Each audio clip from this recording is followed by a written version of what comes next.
Here we go. You know what time it is. Wednesday, 3 o'clock. We go live. We make it happen. My name is Randy. I'm at Blue Ridge Winery, where the mission is always to add value to your life. Guys, I love y'all. Thank you for being here every week. I'm so grateful. You know, I can't be more excited. We're going to have a book coming out. I've been writing a book for the past year, and oh my gosh, that is really hard work. The next time I do a book, I might hire someone to work with me to help write the book, because it's been a bear, my goodness.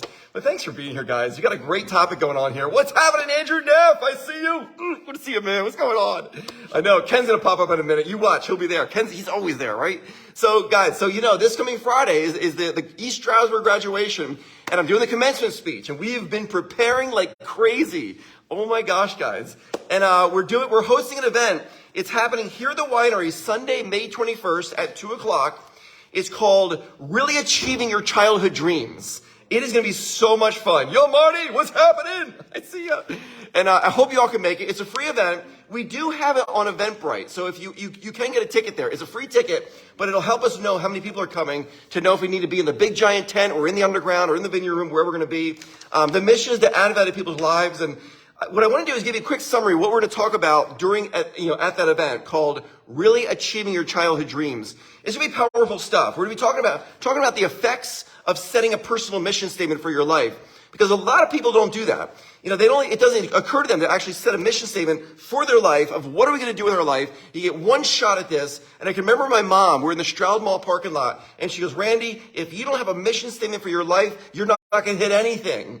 And she told me this joke. She goes, just picture it. Could you imagine a farmer, and the farmer walks up to the edge of the woods and fires a bunch of shots in the woods and goes, I hope something runs into that. That's a farmer without a target. You're not going to hit anything, right? Every hunter has a target, right? So that'd be a hunter without a target. If you don't have a target, you're not going to hit anything. And my mom had this saying. She would go, we want to be meaningful specifics rather than wondering generalities. So I'm hoping during this event, yo, Elizabeth, what's happening? I love it. Spreading the positivity. It's all I know. We have a choice in life. We either be a Tigger or Eeyore, right? You all know what camp I'm in. So this event is designed for people coming out of college, but it's good for anyone, right? Because we all have childhood dreams. Everyone does. We're going to talk about what blocks people from even chasing their dreams, yet alone achieving them. Because there are things in this world. I love the hearts. Thanks for that, guys. I love y'all. My gosh. So, on more than a few dozen occasions in the underground, I do the underground experience, right? People come up to me after the presentation, and they walk up to me and they start talking to me about their life.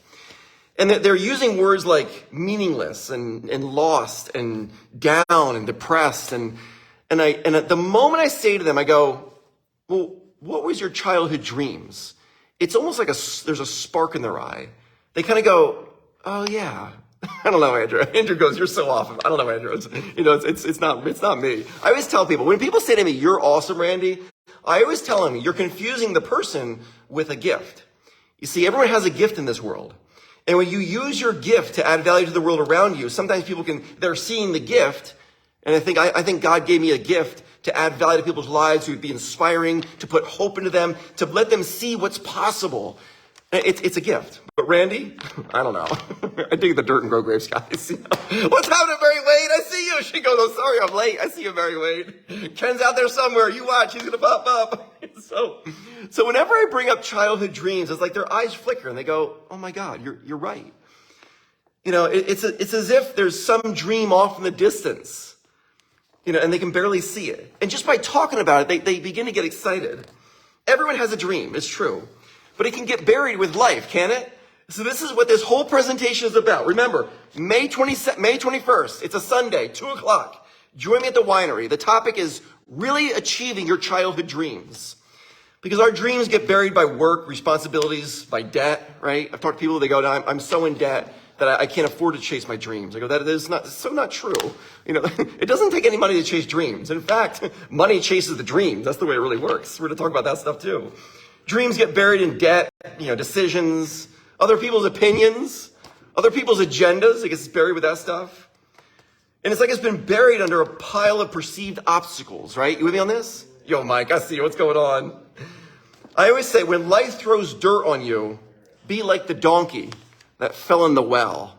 Remember those wells they used to dig, right? You ever hear this story? Oh my God, the donkey in the well. If you ever heard this, oh my God, guys. So you can picture it. We're out on the farm, and the family's donkey fell in a well.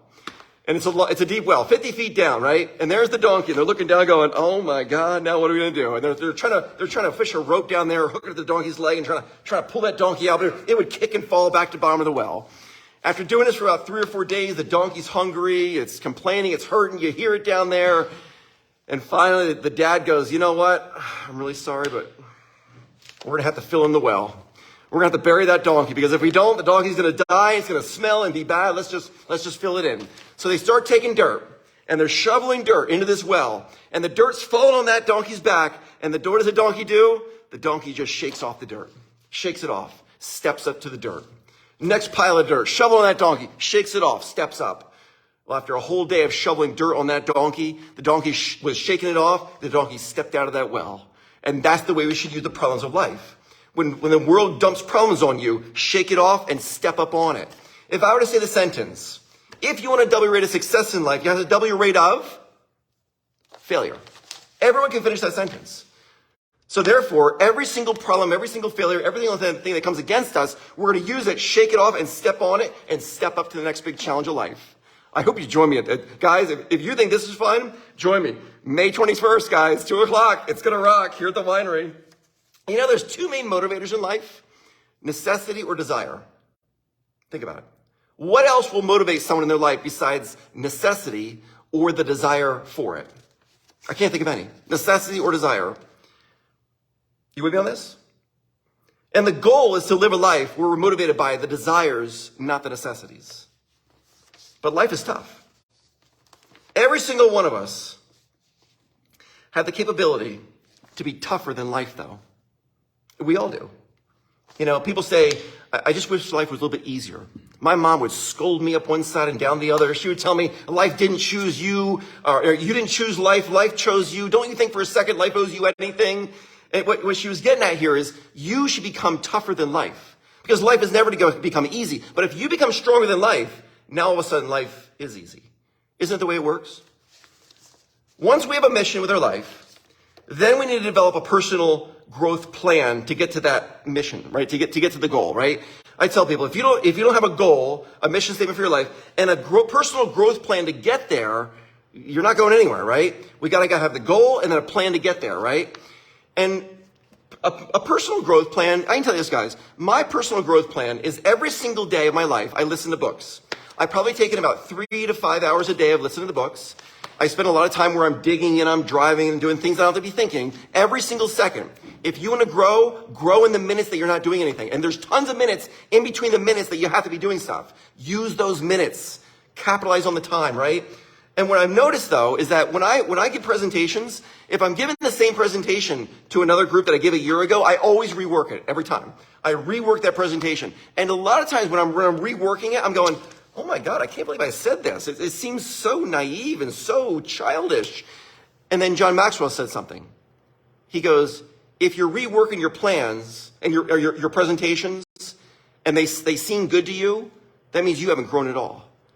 I thought, oh my God, I'm so glad I thought they were crap before, right? Because you want to grow, right? It's true. I mean, I'll rewrite something that I've written a year ago and I go, oh my God, it was so goofy. Because there's so much more I can add now. But you cannot give what you do not have.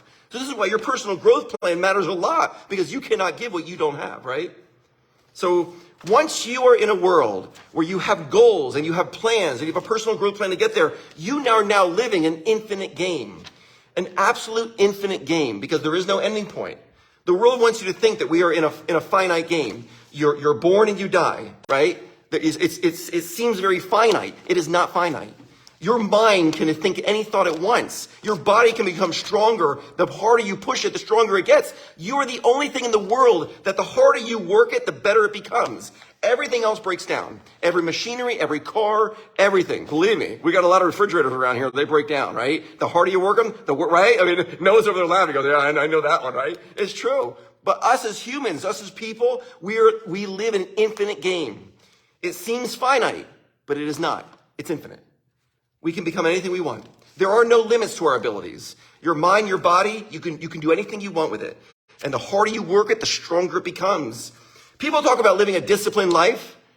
I don't know. I mean, I like to think I got a little bit of discipline, but not really. Not really. I really don't. But you know what I have a whole lot of? Anticipation. That's a different game. It's such a different game. It does take discipline to get started. I got to admit, it does. You know, because people think that I'm going to have the feeling, that I'm going to take action. It never works like that. It's never feelings then actions. It's actions then feeling. I say it all the time, right? If I take a hammer, it's not until I swing the hammer and hit my finger do I feel the pain, right? So it's the action then the feeling. Same with everything in life. People go, I'm just waiting to be inspired. You're going to wait your whole life. Take the action and inspiration will come to you. Isn't it true? So when it comes to this, I do think it takes discipline to get started. You got to do that, right? But there's something far more effective than discipline, and it's anticipation.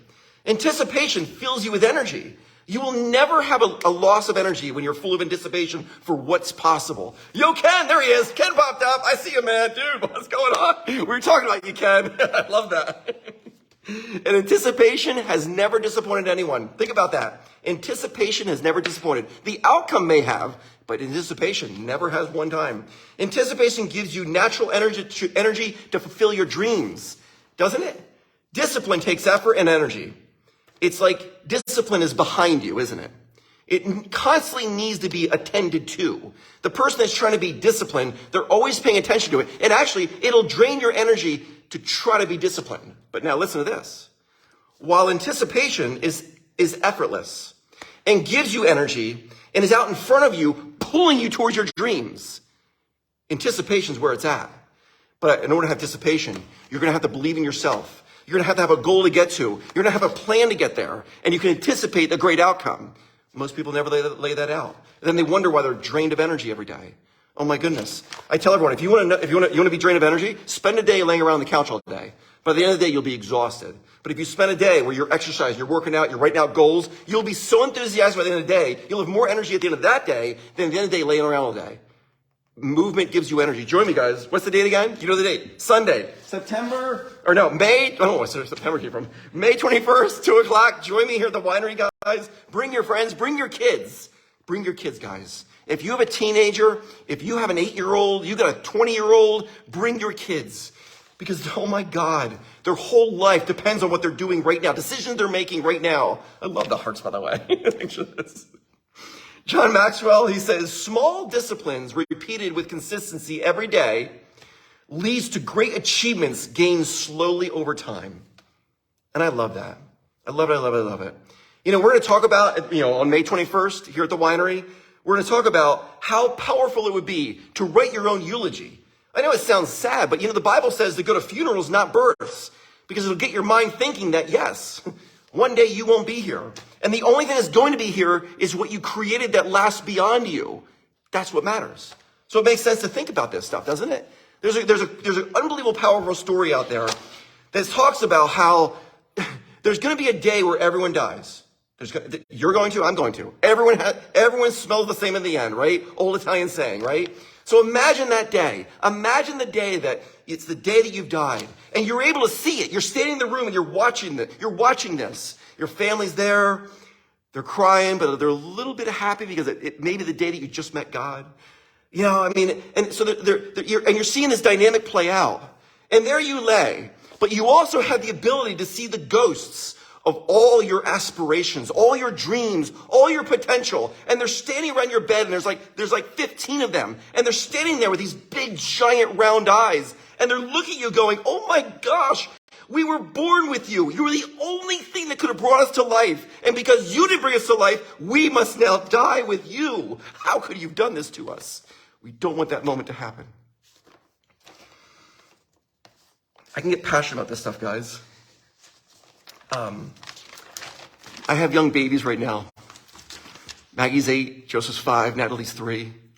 Their whole life's ahead of them. I see so much potential, it blows my mind. And I have a mission to add value to the world. I want to add value to your life. Join me. It's happening May 21st here at the winery.